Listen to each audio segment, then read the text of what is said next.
I think budgeting is extremely underrated when it comes to financial planning for individuals. I always say, like, if you look at a corporation, budgeting is like the major thing that they do. Like, you know what I mean? Like Apple knows every dollar that comes in and comes out. Like they pay accountants millions of dollars. They have a whole team of accountants to keep track of the books. And budgeting is like, that's everything. Budgeting is everything. But it's like most entrepreneurs and most regular people that just have jobs have no idea of the budget. Like they don't have any idea of how much money comes in. They have no idea of how much money goes out. They're just winging it and just, spending money whenever, they need to. And the money comes in and it just goes into their bank. And that's kind of like how most people run not only their business, but their life. Mm-hmm. So budgeting 101, right? For somebody that has never budgeted before. But they, first and foremost, why is budgeting essential? And then we'll go into like some different hacks that can help people to get better with budgeting.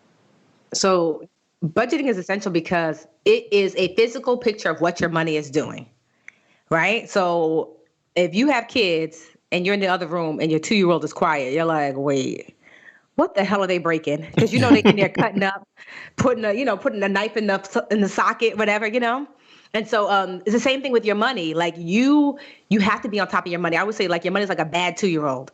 Like if you leave it to its own devices, it's going to be breaking shit up. I can curse. Yeah. Right. So you want to be on it when it comes to your money and be present. You are the adult. You decide what your money does. And so that's what a budget allows you to do. It allows you to be the adult of your life.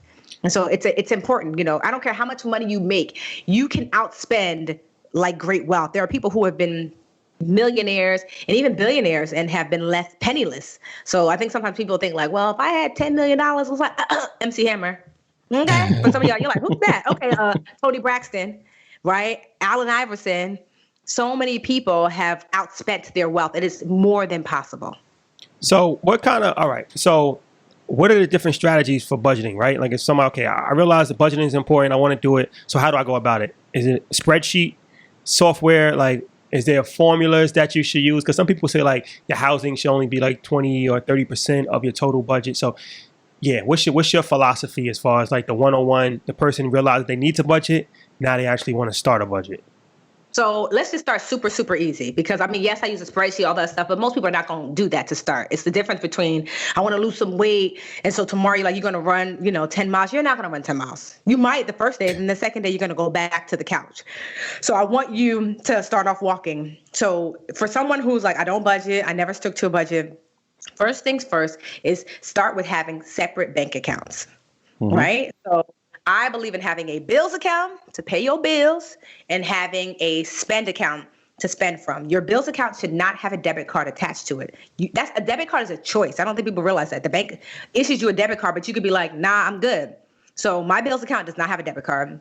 My spend account, it's both these are checking accounts at the same bank, has a debit card. And then you want at least one savings account, not at that bank. So you want at least one savings account at an online only bank. And so what it looks like is that your money comes in.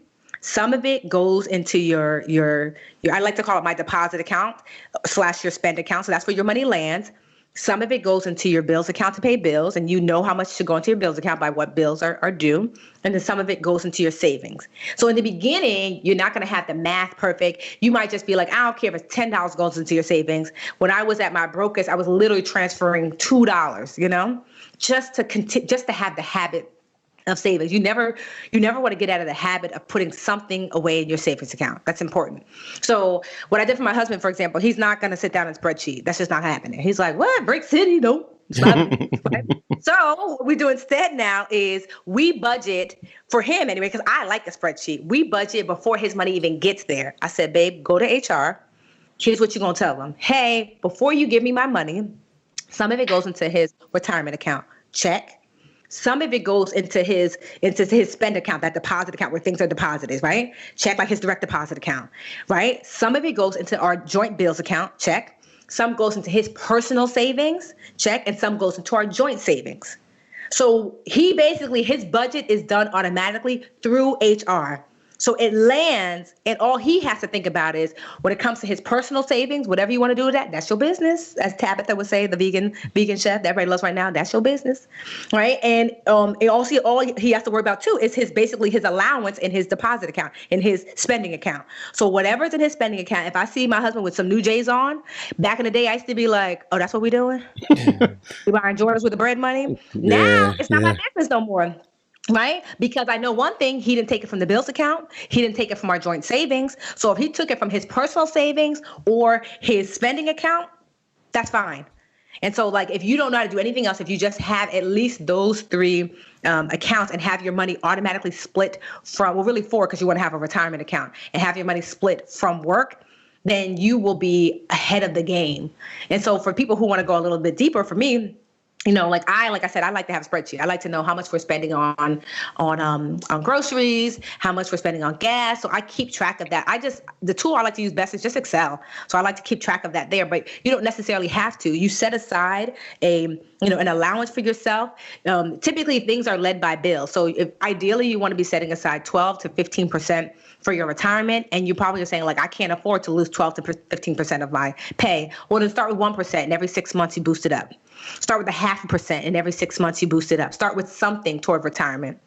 And then your bills, I like to do bills every 2 weeks. So the money I have transferred to the bills account, you ask yourself, okay, how much are my bills from the 1st to the 15th? And how much are my bills from the 15th to the 30th? And that's how you know how much should be going into the bills account, you know? So it might be, or you might just have a select number. You might say, well, my bills are around $3,000 a month. So every paycheck or every pay period, my biweekly, or my bi-monthly pay period, $1,500 is going to go into my bills account. And having your bills account pay bills automatically for you is really going to be like clutch. Like I don't pay bills pay themselves. So it lands in my bills account and my bills already know, pay the electric bill, pay the water bill, pay these bills for me automatically. And like I said, what's left in my spend account is attached to my debit card and I can spend. And when that money is done, so am I. What's really important too about a budget is the savings account. I don't want you to save at your regular bank because it makes it easy to transfer. We've all been there at Target, right? And been like, oh man, like I really want whatever this thing is, this blender, this dress, this shirt. And you look at check-in, you know damn well you ain't got no money in check-in. But you know who got money though? Savings. And then you're in line making that transfer, like, and happy about it too, like making a transfer, even though you're like, that was supposed to be for Paris. You're like, Paris can wait, T-shirt can't. Make that transfer and you're like, dang, later, you're like, this is why I'll never go nowhere. Because I'm always at Target to buy toilet tissue and then I leave with $300 worth of stuff. If you put your savings in an online-only savings account, though, then you're going to have to wait at least 24 to 72 hours for your savings at your online-only savings account to transfer back to your checking, to your spend account. And so what that means is it makes your money inconvenient and inconvenient money gets saved. So I like this website called MagnifyMoney.com to look for an online-only savings account because they grade savings accounts from A to F. So you're going to look for an A account. That's 1. 2, you're going to look for an account that's FDIC insured. That's 2. 3, you're going to look for an account that's going to give the highest interest rate because your big bank is not going to give you much of an interest rate. So online-only savings accounts don't have as much overhead, so they pass that on to you and you earn a higher interest. And then 4, you're going to look for a bank that has low deposit requirement. So that means in order to open up the bank account, maybe you have to put in $1. And also 2, in order to maintain and get that interest, you don't want them to say you have to have $10,000 in the bank account in order for you to earn the interest that they've advertised. So those are the 4 components you're going to look for in your online savings account. So I hate to say like, oh, 20% here, 30% there. Unless you have an irregular income, you don't have to live by percentages. You would live by amounts. So $100 here, $300 there, $400 here. That's the split that you should be doing regularly every month. If your money fluctuates because you have an irregular income, then you might say, 40% goes into my bills, 5% goes into spending. But you have to work backwards. Like how much are your bills? Unless you're starting from scratch and you're 21, you're just moving out, then you can force your bills to fit within that percentage. But it's easy for people to say, oh, 70, 30. Yeah, but so what are your bills actually though? Your bills might be 70% of your income right now. So if that's so, You have to pay your bills, and I'm not worried about the percentage just now. Like, how much do you actually need to pay bills? Put that in the bills account. Okay. How much ideally do you want to save once those bills are paid? I want to save $100 a month. Well, make that a bill. Now that $100 a month is automatically put into that savings account directly from your job. And then what's left over, like I said, is your spending money. You know, you might tell yourself, I'm going to give myself $50 every 2 weeks for spending. Okay, great. And for whatever reason, if there's not enough money, then you take care of bills. You say, I guess I can't save this month, and I guess I can't. I don't have spending money this month for, like, spending money for things that are like, like hair, nails, grooming, this and that. Yeah. So sometimes you don't have it, and that's okay. So there are times when I didn't have it, but I had to pay bills, and even sometimes I didn't have enough for bills, and I had to say, well, I have to pay my noodle budget bills, my essential bills. Verizon can wait. Verizon is not going to shoot you if you don't pay. Yes, will affect your credit score, but credit scores are things that you can increase later. I'd much rather you take care of things that are going to make you happy. I mean, healthy and safe. I was just thinking about that, because one of the things, the powerful things you talk about is identifying ifs. Like, we can have anything we want if we just identify our ifs and control them so that we can budget, right? Like, so if I want to save $400, maybe I don't go to the barbershop twice a week, right? So can you talk about the importance of identifying the ifs and how they can translate to having more money in your budget? Absolutely. There are 4 questions you should ask yourself before you spend any money. Do I need it? Do I love it? Do I like it? Do I want it? Need it, love it, like it, want it. Need it, love it, like it, want it. We need Swiss on that. Right. Right. So your needs come first. That's food, shelter, clothing, water, the absolute necessities you must have to stay healthy and safe. You pay for those first. Most of us adhere to that. That's why you're alive. Then your loves are those things that enhance your life. What are things 5, 10 years from now that still add value, even though that thing might not be there? Right. So if you had Oprah's bank account, I always tell people, what would you do or do more of? So a lot of people say travel. Maybe they'd start a business. Maybe they go back to school. Maybe philanthropy, whatever that is. So those are your loves. Those are things that give you long-term joy, even when that thing is not physically there. Right. And then your likes are short-term joy. So, that's your Target run. That's your, that's that dress that you're like, oh, this is super cute. That might be, I don't know, eating out with friends. Or eating out with friends might be a love, because you might be like, yo, I'm such a foodie. 5 years from now, I'm remembering that restaurant. So there's no judgment. You get to decide. But likes are short-term joy, and wants are just things to get. I really try to stay away from just frivolous spending, which is what wants are. It doesn't mean I never do it, but it doesn't make sense to trick up your money and wants when you can have more things for loves and your needs. And so what I try to do is I try to live in the first half of life, my needs and my loves, because that's an enriched, fulfilled life. So I'm not really a foodie, although my belly would suggest otherwise. But I'm not really a foodie, but I used to go eat brunch every weekend with my friends. And then one day I was like, why the hell am I going to brunch? I have not been on vacation in like 2 years. So I stopped going. They're like, yo, Tiffany, you so cheap. Right. And I'm like, I'm not cheap. It's just that, like, I don't want to spend my money on brunch anymore. I don't want to spend $30 a week eating brunch. And so I started saving my brunch money. That I made it a game. Every time they asked me to go to brunch, I would transfer $30 to my savings account. And then within a few months, I had enough money. I went for my first solo travel trip. I went to Albuquerque, New Mexico, because I had on my bucket list, I wanted to ride in a hot air balloon. And Albuquerque, New Mexico is the hot air balloon capital of the world. Who knew? Now you do. That's a fact. Right. And so I was like, okay. So I remember my friend called me, Tawana. She was like, hey girl, we're going to have brunch tomorrow, but I know you and your cheap behind, you ain't going. I was like, cause I was like slight flex. Well, actually major flex. I was like, ooh girl, I'm about to get in a hot air balloon. The captain said I got to turn off my phone. Can I call you later? She was like, I had an air balloon in Newark. I'm like, no girl, New Mexico. That's what I do with my brunch money. Mic drop. So, okay. So now I stopped telling my friends, I don't say no to brunch. I'll tell them like, nah, girl, I can't go right now because I'm saying yes to Paris. I'm saying yes to Istanbul. I'm saying yes to Santorini. These are places I've been. I'm saying yes to Morocco. And so I started to decide for myself what my needs and my loves were. So I'm not against spending money. I'm against spending money on things that don't matter to you. Prioritize what your more is. Like some of us are spending our whole life spending money on someone else's idea of more. Tawana is a foodie, not me. That's her more. That's less for me. Let her eat out with another foodie and she can come to my house and chill out for free.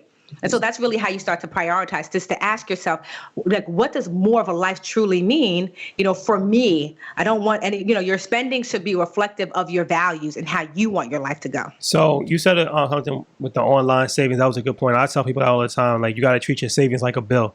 Like how you have your bill, your car bill, like you can't afford to not pay your car bill. You can't afford to not pay your cell phone bill. So savings, like you said, no matter how much it is, it should be a line item in a bill, I think. But I wanted to touch on, I had a few questions. So first, when you had mentioned with your husband, with HR, so I didn't even know that was possible. So somebody's paycheck can be split into different bank accounts for direct deposit? Typically up to 4. So most mid-size, so like even my company, I don't have some huge company, but we're able to do that. So typically up to 4 splits.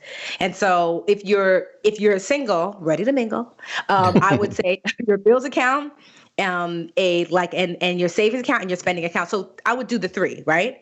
But if you are in a relationship where you're like sharing expenses, then I would have 4. I believe that you should have some autonomy over your finances as well as responsibility because you're with someone. So that would be a personal savings, each person, a joint savings, and joint bills, and then your own spending account. So 2 checking, 2 savings. So one of the savings is yours, and the other checking, the other savings is someone else's. Belongs to collectively to the whole.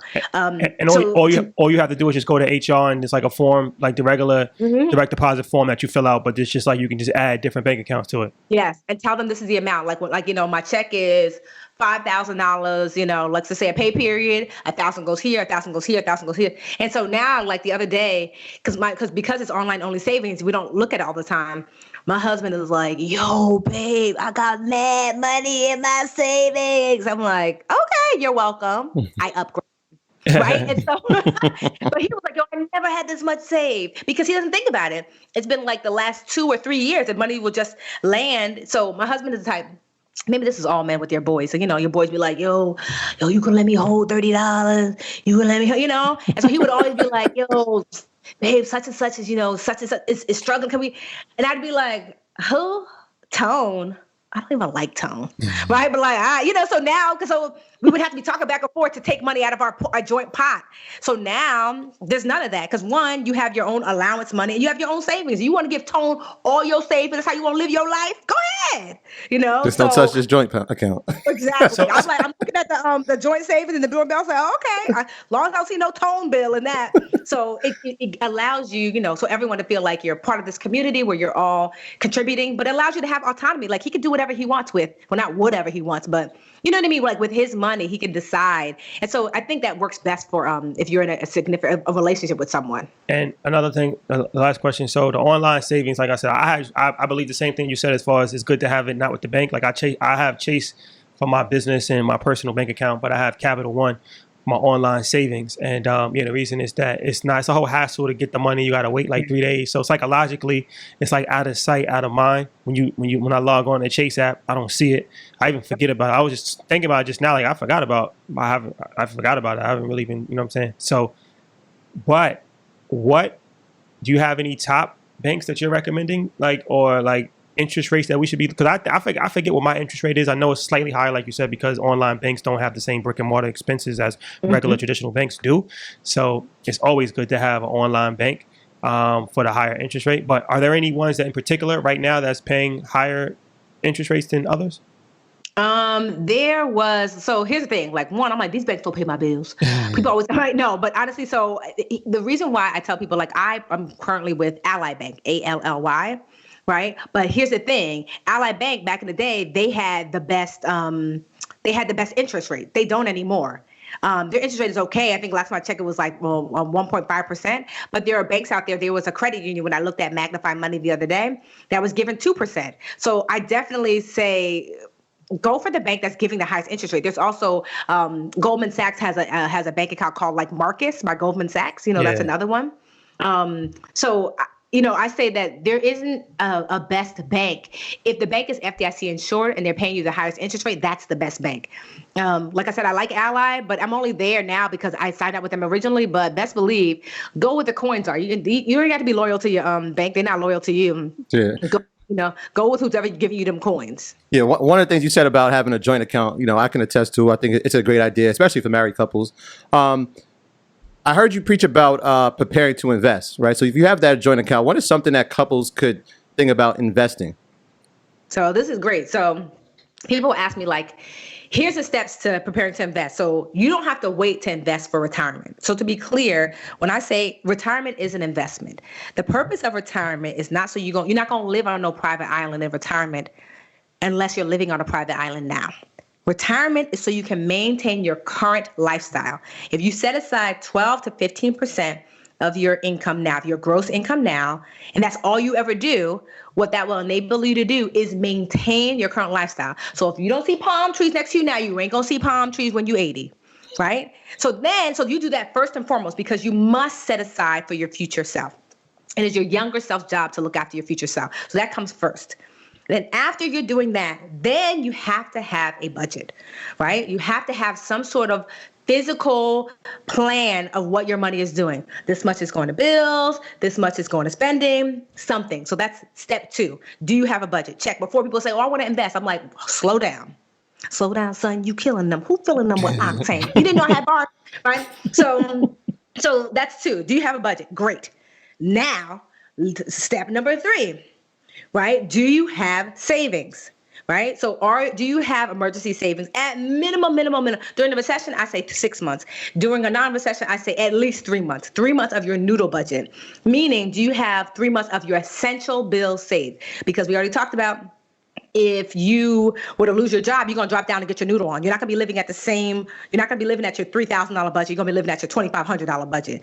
So do you have at least 3 months of your noodle budget saved? That's important because that is going to help you if times get rough and tough. Do you have that? Great. Then number 4, do you have high interest debt? Meaning, how are you going to invest when you owe Visa at 18, 19, 25, 30%? Do you think you're going to get a return of 15, 13, 30%? No. On average, the market yields about 7 to 8% a year. So what that means is you put your money in the market, on average, you're going to get back 8 cents, let's just say. But because you have credit card debt, you're losing 18 cents a month or year. So you make it 8 cents and losing 18 cents. The best thing you can do is pay off the credit card debt, the high interest credit card debt, because you're losing more than you're likely to gain in the market. So before you start investing, you and your boo, get rid of that high interest credit card debt first and foremost. So that's 4. So now you've done all those 4 things. You feeling cute? Okay, you feeling spicy? Now we can leap into investing for wealth. So investing for wealth. If you are a couple, if you don't know how to do nothing else, most people are they're not really willing to do, everybody wants to trade options. They don't even know what that is. They want to, everybody wants to buy stock. Then you bought Delta. How's that working out for you right now? How's Delta doing? It's doing terrible. I can tell you because I have Delta. And so most people want to do that. But truth is, most people are not willing to do the work for investing. That's okay. So this is what I tell people. That instead you can invest in a mutual fund. I prefer target date funds because it's super hand-holdy. A target date fund is a mutual fund that you pick the target date, the date you want to pull out that money. So typically most target date funds are the date that you want to pull out that money typically is the date that you want to retire. So you might say 2050, 2045, 2035. They're usually 5 years apart. So you're going to pick a mutual fund that's a target date fund. Right? A mutual fund, just so you know, for those listening, I'm sure you know, but you never know. It's a collection of investments. I like mutual funds that tend to be index funds. So they follow a particular index like the S&P 500, which is basically like the market. So that means you're invested in a mutual fund that's an index fund, and it follows the market. And your money, the reason why I like target date funds is that it rebalances. Like a true investor knows that they have to shift based upon how life, where they are in life. Most people don't do that. So a target date fund does it for you. A target date fund says, you pick the target date of 2050. It is now 2020. We have 30 years. We got time. So the target date fund is going to be invested more aggressively because you have 30 years. The closer you get to 2050, the more conservative automatically your investment is going to be invested because the target date fund is aware 2050 is coming up. So the closer we get, if it's 2049, then you might be invested in all cash accounts and bonds, super conservative investments, right? So you don't have to do anything else. You can buy a mutual fund that follows an index fund, like I said, the S&P 500.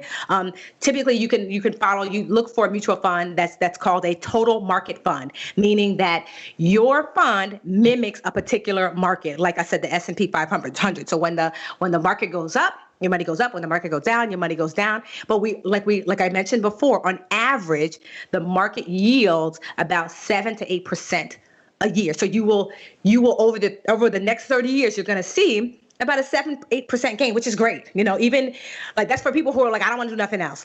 And so when you're looking for a target date fund or a mutual fund, you're looking for something called the expense ratio. And that is the fee that fund is charging you, the percentage of the money that you have invested with that fund. And so right now, like a Vanguard, they have one of the lowest expense ratios. So the brokerage accounts that have mutual funds and target date funds and these total market funds are like Vanguard, Fidelity, Charles Schwab. So you're going to Google expense ratio for Fidelity, expense ratio for Charles Schwab. I think like right now, it's like the target date fund for a total market target date fund for Vanguard right now is like 0.06%, which is great, right? Not even 0.006%, which is like something ridiculous, like a piece of a penny. And so that's great because the average financial advisor is going to charge you 1% of the assets of your money that they've invested. So the financial advisor is going to charge you 1%. Vanguard's going to charge you a piece of 1%. So you get to keep more of your money. Fees are the biggest hindrance to earning money. I'm not anti-financial advisor, but you're spending a lot of money sometimes for them to do automatically what some of these automatic funds can do. Unless you have other things your financial advisor is doing for you. If they're just investing your money, sis, just put it in a target date fund and let the fund automatically balance for you, and you can keep most of your money. So if you're investing with your significant other, what I love is that you can literally say, hey, Vanguard, want to open up a mutual fund. Would prefer a target date fund that's invested in an index. So do you have, like I know Vanguard literally has one called their total market fund. Oh, you have a total market fund? Okay, open it up. We're going to be putting $200 a month. You can have that transferred automatically from your savings account. Transfer your $200 a month because you already have your 3 months of savings. Transfer your $300 a month or $200 a month into that account and let it grow. You kind of set it and semi-forget it.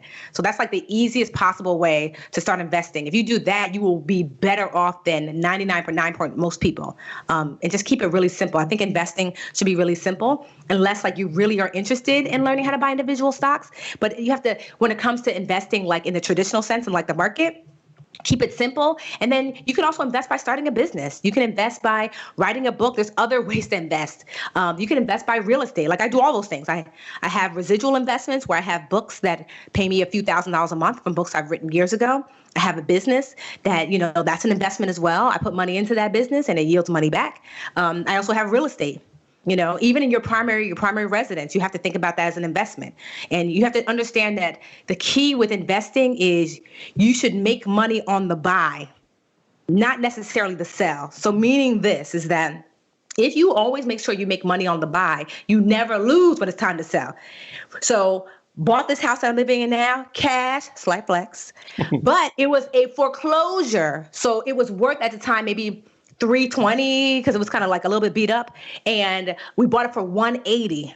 So we made money on a buy, even if nothing else. We didn't fix it up. We're like, we tired. We ran out of money to fix it up. We bought it for $180, a house that's worth $320. So we made money on the buy no matter what. So even now they're talking about the market is going to drop. I'm not worried about it. It would have to drop a whole hell of a lot for a house worth $320 to drop down to $180. Yeah. Got to have the wind built in. Exactly. So then we renovated the place. So now I just got the house appraised. We renovated it. The house is now worth $390. So it's like even if we never renovated it, we was gonna win. So same thing with stocks. That like you make money on the buy. Not necessarily like you don't want to have to wait for the sell. But not enough people do that. They want to jump into the market right now because your neighbor is like, oh, I bought oh, you're not in Beyond Meat. Oh, you don't do Bitcoin. Meanwhile, you don't know nothing about what they're talking about. Don't jump in and lose your money. Like if you're not willing to do the research, you're going to be broke. Get you an index fund, invest in things that you're willing to do the research on, or invest in semi-automated, super simple investments, and you'll be fine. You don't have to have your investments should honestly largely be boring. You don't have to have the hottest stock. So. All right. So in the last segment, we're going to bring it home with a few more tips on personal finance. All right. So, okay. So, two questions that I had that's related to personal finance. That's big ones. The first one is credit cards, right? So a lot of people are struggling with credit card debt, and I've heard different strategies of how to pay off credit card debt. I think one strategy is like the avalanche strategy. One strategy, you pay off the smaller amount, the larger amount first. I think the other strategy is you pay off the highest interest amount first. So like if you have 5 cards and one is 20%, one is 15, you pay off the 20% first. Where the other one is if you have 5 cards and whatever the highest amount is, you focus the majority of your resources to that, knock that out the way. And then, so do you have a set strategy for people that you personally recommend, or like what's the best way that somebody can go about paying off credit card debt? So yeah, those are both really good ways. So I personally like the snowball method first and foremost. Well, I like a mix of snowball / avalanche. So the avalanche method is the method where you pay off the more expensive debt first, and that is the debt that has the highest interest rate. So my graduates from my school being Forbes, bag drop. Bag drop. A mic drop, bag drop. Bag drop.